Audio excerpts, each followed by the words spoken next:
Hello everyone and welcome back to season 3, yes, season 3 of the Coreco Couch. I'm delighted to have you all back and it's lovely to be back on the couch with you.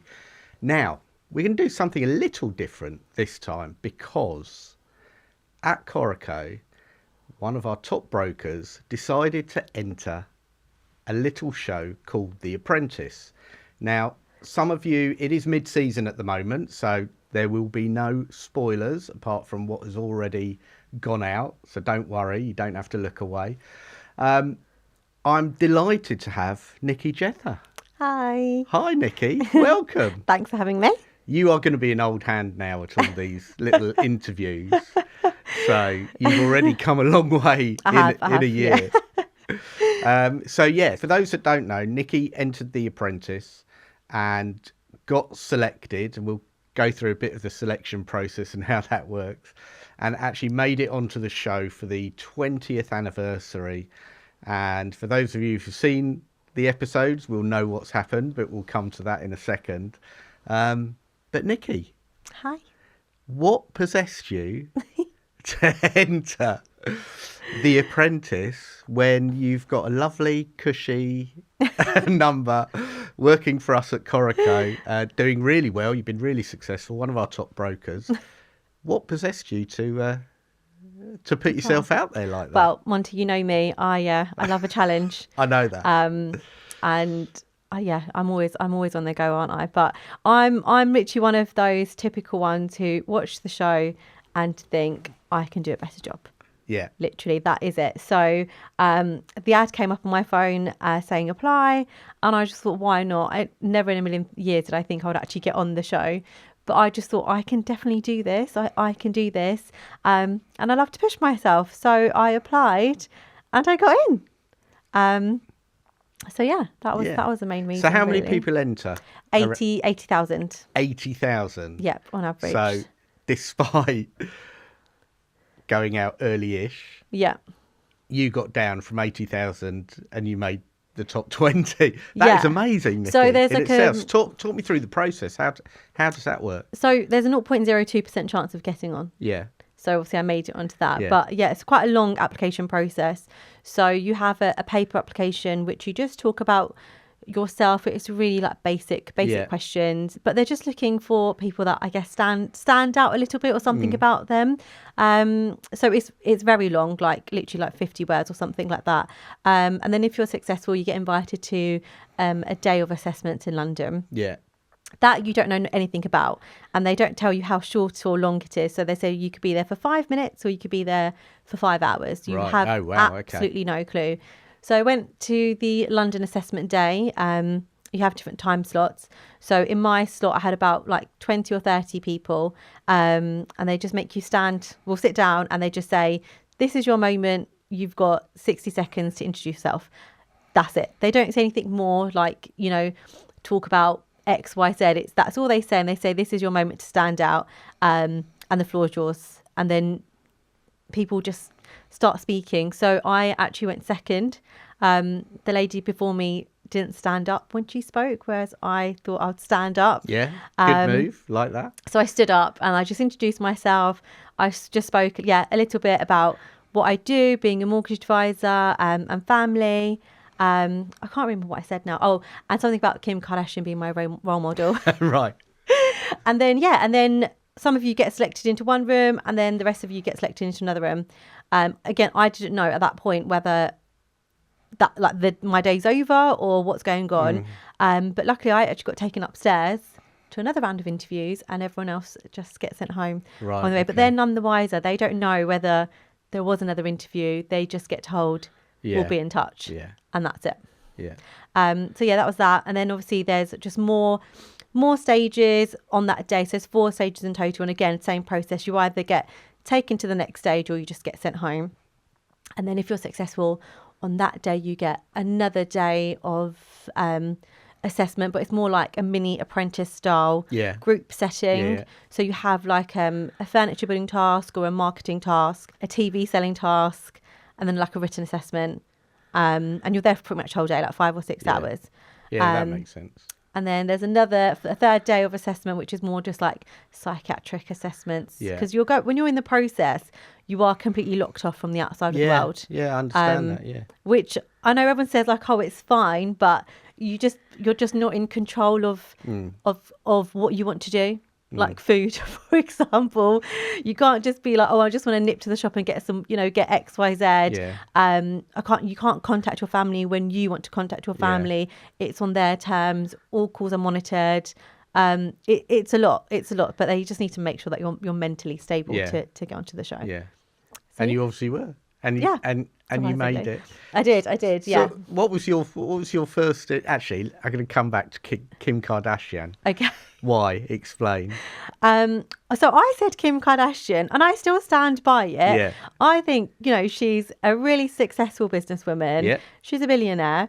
She and she's got kids. She's got 4 kids. She does it all, and she's super successful. I know she has a lot of negative media about how she got there and whatnot, but she's turned it around. She, like I said, she's got multiple businesses. She's studying. She's a lawyer.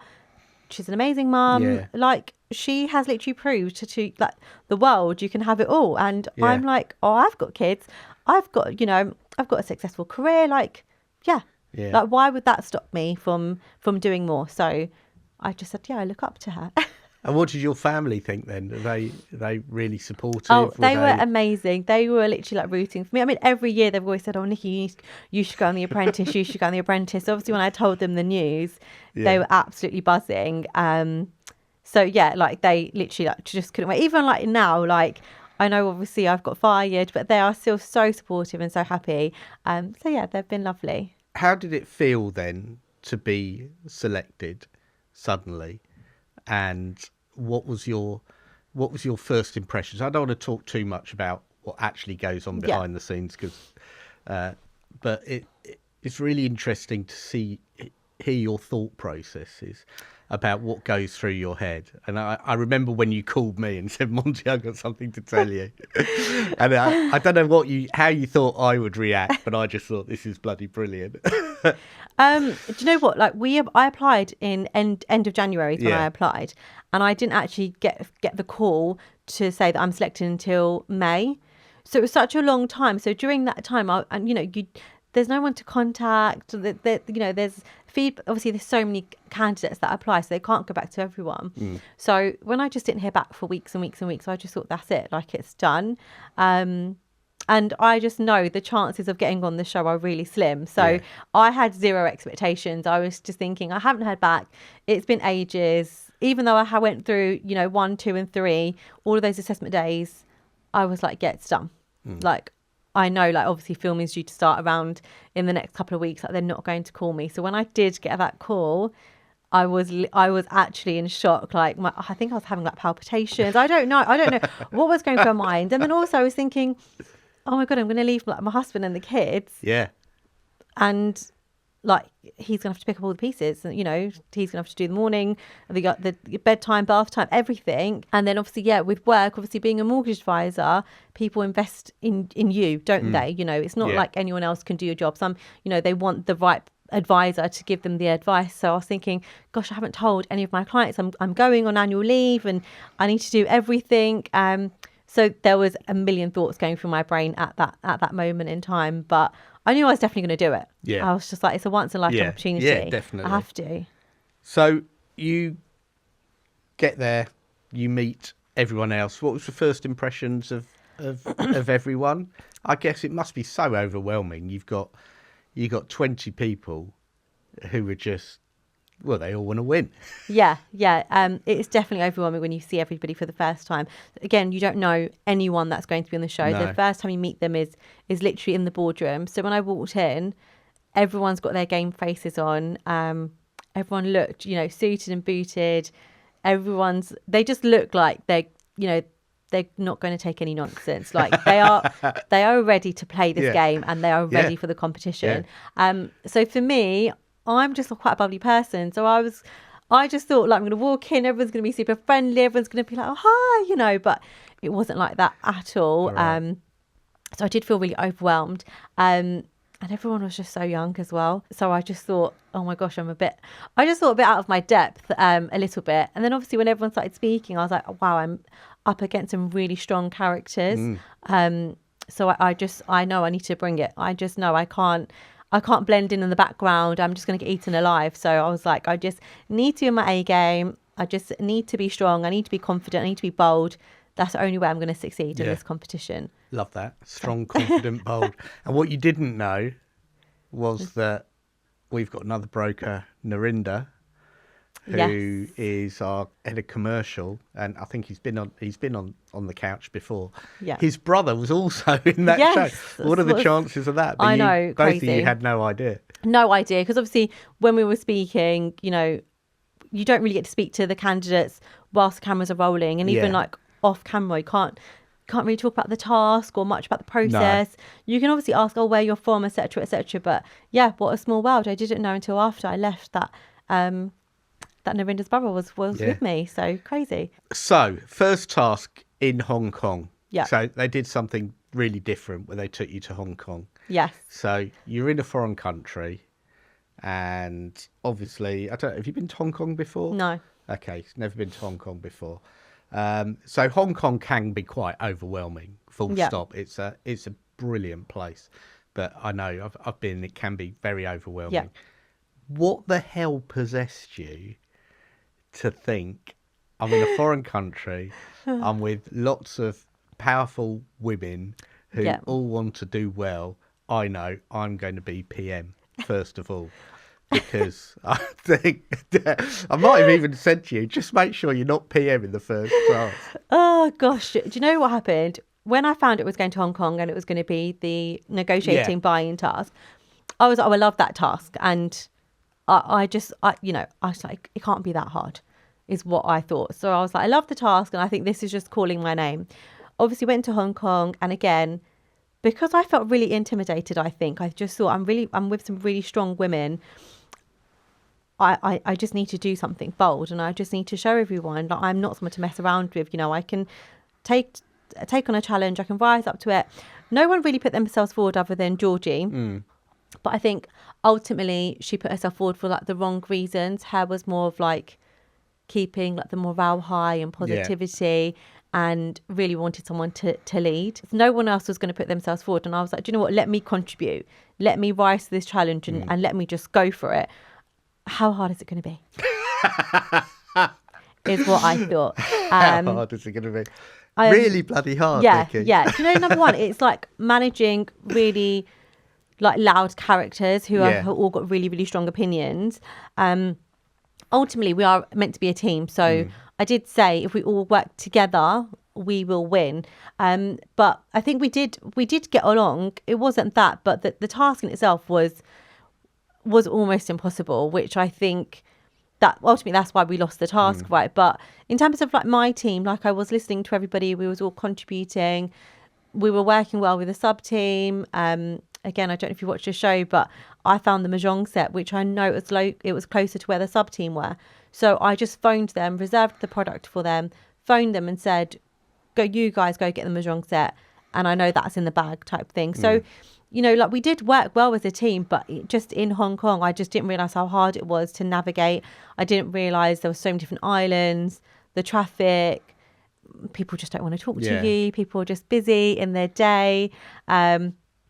Again, you just forget it is a TV show. So as much as you can run around and go into the shops and buy this, buy that, everyone gets overwhelmed with cameras. And when there's cameras in your face and 50 other people watching you, recording you, it's obviously quite overwhelming. So there was a lot that was going on that I just kind of forgot. When I put myself up for PM, I was just thinking if it was an orienteering task and it was just us 10, no cameras, it's going to be fine, I was like, it's going to be fine. But you don't have your internet, you don't have phones.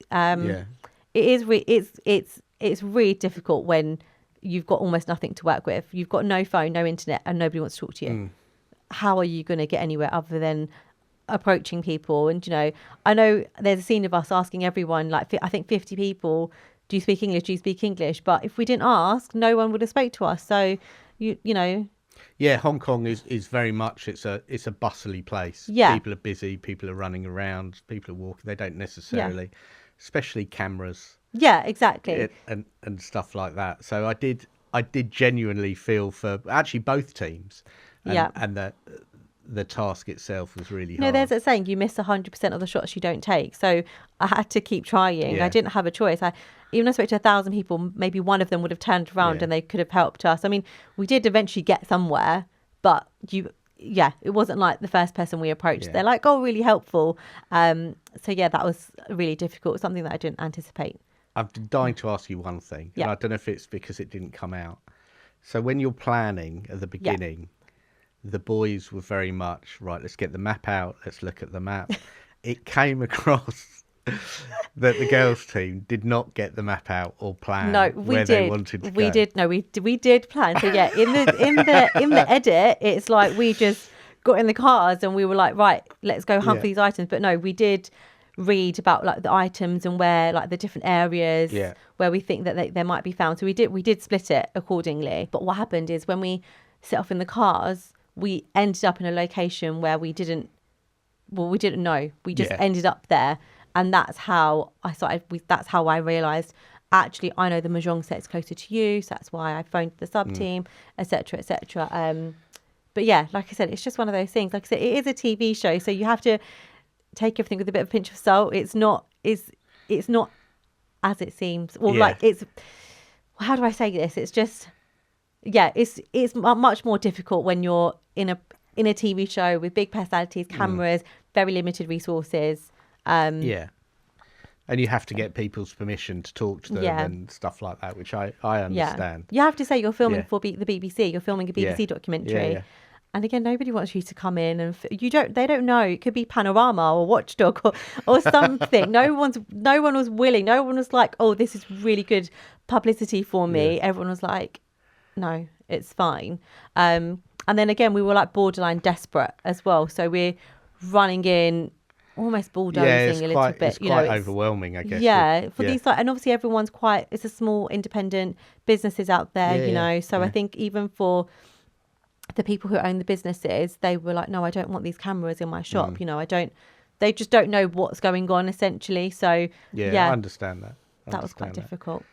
So what did you learn from that first day before you get into the boardroom, reflecting on that first day? What did you learn? What would you have done differently? Gosh, if I could do something differently, I think maybe I probably wouldn't have put myself forward for project manager, because I kind of stepped into the unknown. I didn't know how the process is done. But I'm glad I did step forward for project manager, because no one else was contributing. So let's say no one stepped forward for project manager. I don't know who would have got it, but we may have not got any items.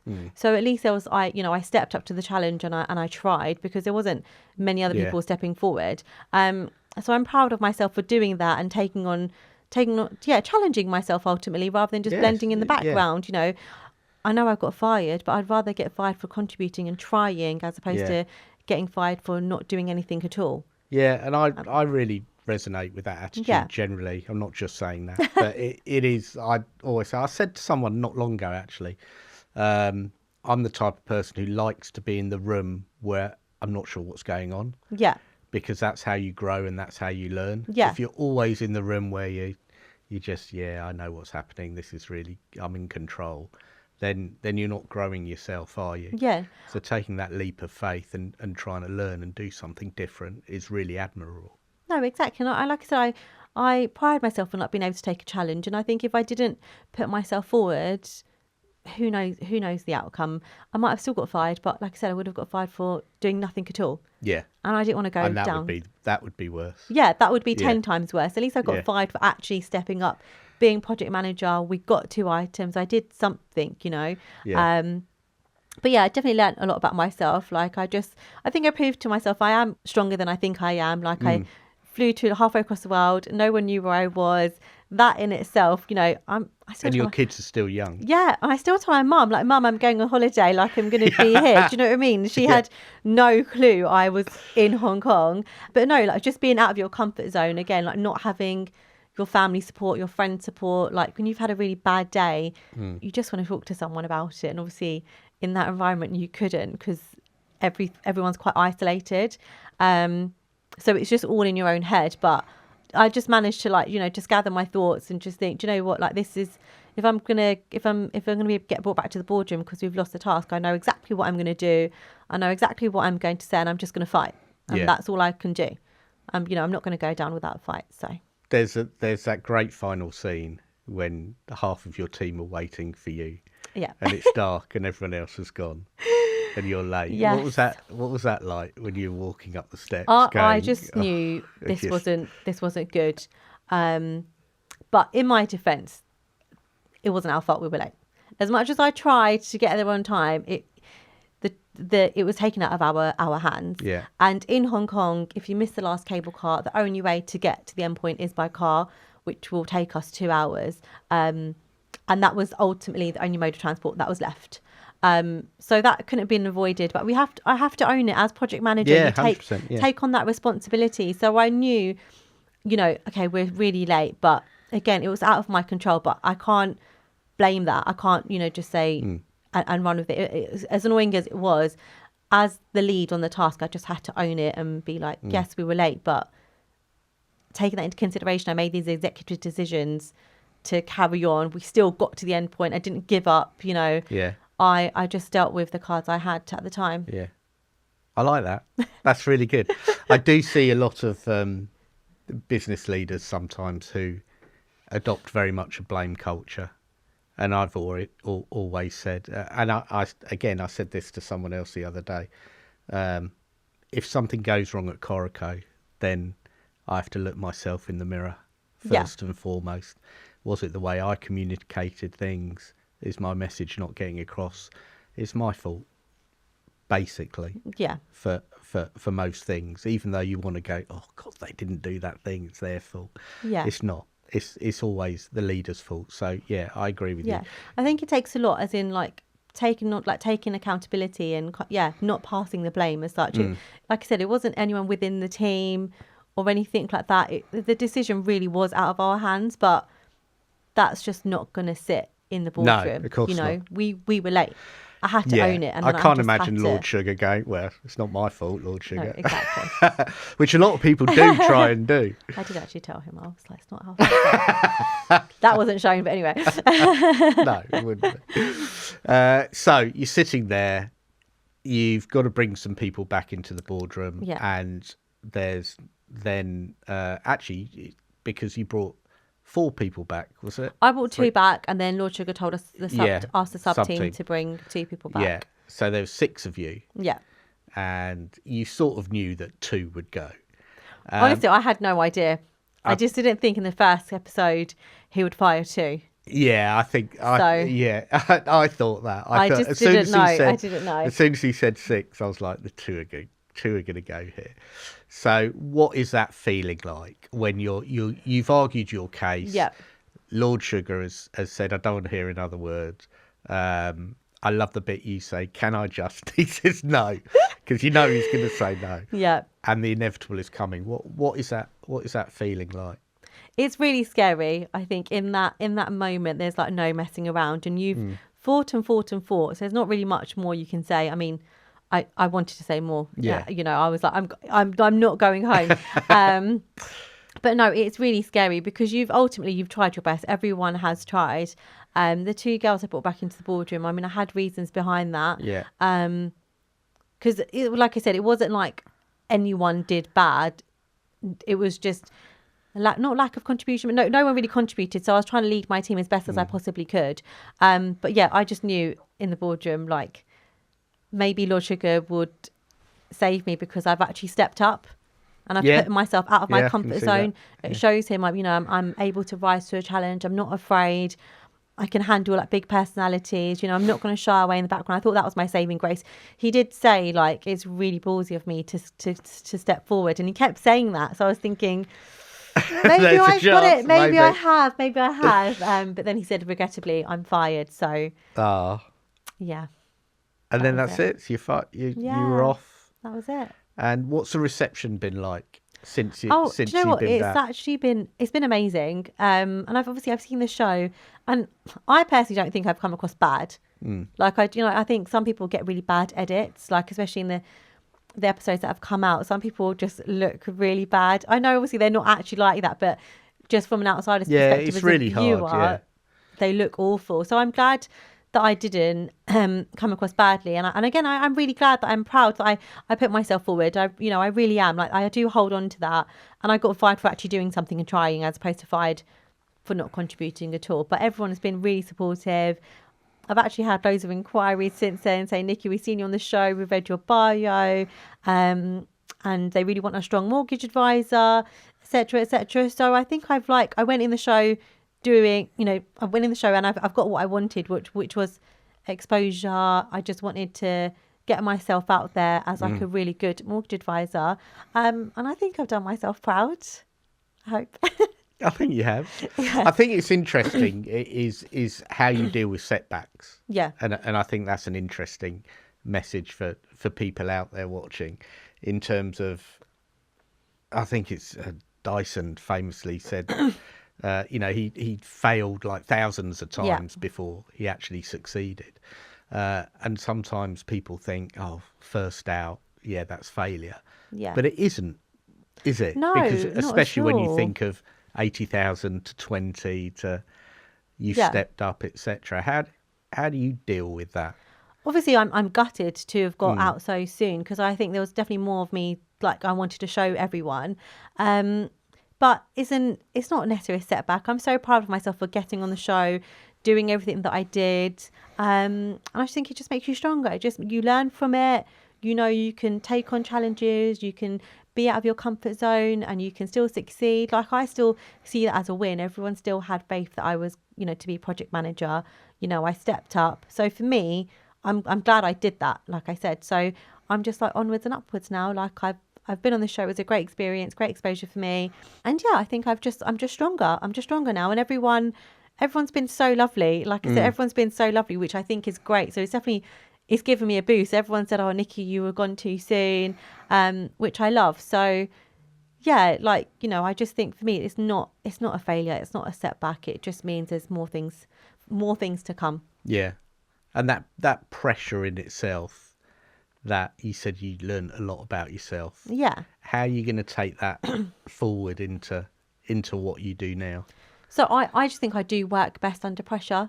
I do. I think I like having that drive, if that makes sense. Yeah. So, I agree, by the way. Having worked with you for a long time, you do like to be under pressure. Yeah, I do like to be under pressure. The thing is, just I think when there's like no one in my I don't know, when there's like not much to do, it doesn't motivate me a lot. Yeah. But when I've got that urgency and I've got a lot to get done, I know I know I can get it done. But like with every day, every single mortgage case, every single client is different, and that doesn't overwhelm me. I can tailor my advice to, and I think this is especially what I've learned on the show with dealing with these really big characters.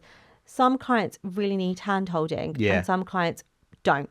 Yeah. Some clients don't want the waffle. They just want facts. They don't want you to email you. They email them or call them when there's no update. They just want updates, and they just want timelines. And some people just want updates every day. They just want reassurance. And it's just learning how to adapt and manage each individual personality and each individual client. And like I said, every client is different loan to value ratios, first time buyer, next time buyer, buying with a partner, buying by themselves, divorcing, etc., etc. So if anything, it's just made me think I can manage these multiple personalities, and I can adapt each and every single time. And some people want that extra conversations, and some people don't. And I think for me, I've just learned it's not one rule fits everyone. Like I said, you just need to adapt a little bit, which is fine. And it's something that I can do. So I'm just focusing more on that now. Like with those needy clients, I'm there for them. And with those ones who don't want me to interfere with it, they're just busy, they don't want me to get involved, I just won't. And I'll just email them as and when is needed. So what would you say to people out there who are watching and might have had a setback? How do they bounce back from it? How do you try and instill that self-belief into people? I just say if you don't keep trying, you'll never succeed. So you might have a setback, which I know it sucks. But if you don't get back up and you don't try again, you're never going to succeed. So you can't just let that one setback stop you. Like obviously personally, I've had like a lot of difficulty, especially with my pregnancies and things like that. But if I didn't keep trying, I wouldn't have 2 kids, you know? So it's like that in itself is a lot. Like you just have to like not brush it under the carpet as such, but you just need to keep trying. Like even with work, having a setback, you learn, you find out what went wrong, and then you fix it, you adapt, and then you just try again. So yeah, like it's the same personally, work life. A setback isn't failure, it's growth, I think. Like I said, you learn, you adapt, you move on, and you try again. And if you don't try again, you'll never succeed. So giving up for me is never an option, because I never want to just give up and fail. I just think, no, I can do this. You know, I can do. Like The Apprentice, I didn't get on it the first time, but I got on it the second time. So it just goes to show, if you don't keep trying, you won't succeed. So what's next? Any other TV appearances that I need to be aware of? No more TV. But I've got loads of like mortgage content going out. Yeah. Just because I think, again, I've got loads of clients who are first-time buyers who are like similar ages, loads of friends and family who come to me, and everyone thinks, you know, buying a house or taking out a mortgage is really scary. But I just think, obviously, with the right advisor, it's not. And ultimately, that's what I want to do. I just want to show everyone it's nothing to be scared about. You just need to be educated about what you're doing, and don't listen to like what you see in the papers or like the right move calculator. Like it's not, it's not like that. You literally do need to speak to an advisor, because your situation is so different, and only a mortgage advisor would be able to help you with that. You know, they know what they're talking about. They know the options, what lenders are out there, you know, what your affordability is. But yeah, it's not scary. If you've got the right help, then it's actually meant to be an enjoyable process. If you're buying a house, it's something to celebrate, isn't it? It shouldn't be daunting at all. It should be like an enjoyable process. Yeah. So yeah, you just need to speak to the right advisor. That's all I'll say. Totally agree. And we were talking about it in our meeting yesterday, weren't we? There's something like 67% of buyers don't realise that there are so many more options out there.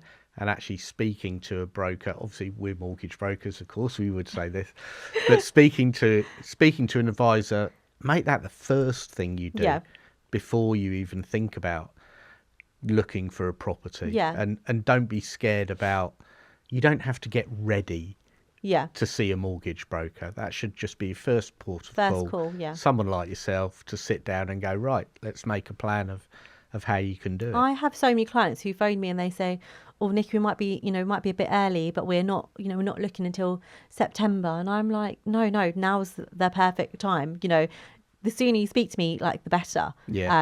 That's when you can gather your options, know what your affordability is. You know, you might be looking at a 200k house, but actually a 400k house is affordable. You don't know. So the sooner you speak with me, the better it is. But yeah, it's never too early, is what I would say. That's great. Do you know what? I'm having major deja vu now. Oh yeah. Yeah, it's really weird, isn't it? I don't know. I don't know. I just had a deja vu moment. I just like to share that. So, Nikki, if you look into that camera there, you have 10 seconds. Where can people find you? So you can find me, you can go on the Coreco website or the Coreco number and ask me directly. And my Instagram page is Mortgages by Nikki, and there's loads of mortgage content on there. That's all educational, and you can always inquire via a DM and we can set up an appointment. There you go. Look at that. Good little plug. On the Coreco website, obviously, for those of you who don't know, there's loads of stuff that we do. We're really big into financial education. So if you work at a firm or a big company and you think actually some financial education services will be for you, we can help there as well. Nikki, it has been an absolute pleasure. You. And there's only one way to end this. Fired, not finished. Nikki, you are a credit to Coreco and yourself. You should be very proud. Thanks. But unfortunately, you're fired. You're not fired. PTSD. You're definitely not fired. Definitely fired, not finished. Yeah. And I look forward to working with you and seeing your career blossom from here. So thank you very much. Thank you. thank you all for watching. I hope you found that a little bit interesting, a little bit different. It's really important that we celebrate the resilience of people, especially in our wonderful industry. And I look forward to catching up with you all again next time, when we'll find out who is going to be next on the Coreco couch.